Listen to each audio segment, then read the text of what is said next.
Welcome to the certification video for Leading Across Generations.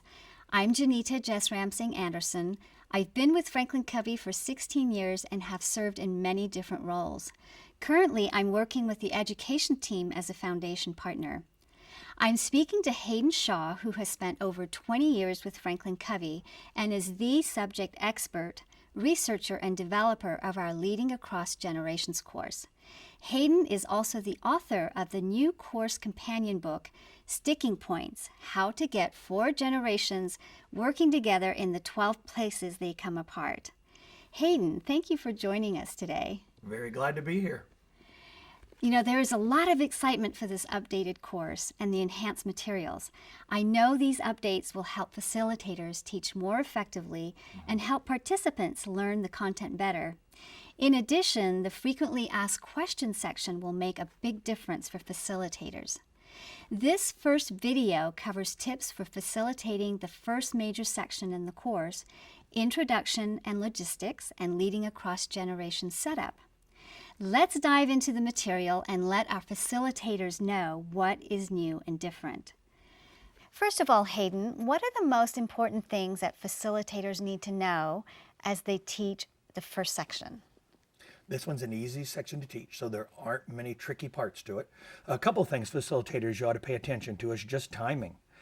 Groups can get really energized by conversations around the generational differences and the generational challenges, especially after the video where people are filmed out on the street talking about their frustrations. And so if a group's really excited about it, let them run with it, but you can get yourself jammed up for time, so pay attention to the clock. And then there's one question that's asked in the participant manual where they're asked which of the 4 approaches their organization uses. And if they have people from all different levels in the organization, it can get awkward to facilitate that. And so have people talk about it at their tables. Don't do a lot of debrief there because it may make people uncomfortable to bring up problems in the approaches that the leaders are using if they have leaders in the room. So watch out for that one. So I want to ask you then, what are the specific updates to the first section? We've not made any changes of substance. They're mainly changes of style and precision. So facilitators, we have adjusted some of the wording. We've updated some of the phrases. For example, sticking points instead of points of friction to make it fit the book, sticking points more closely.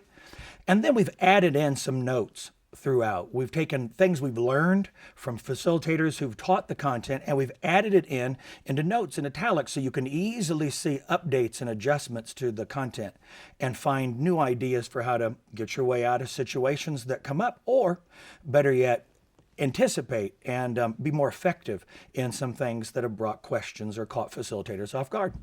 And so this section doesn't have anything significant, and we're not going to cover in these videos changes that don't have a significant impact on the way you teach or facilitate.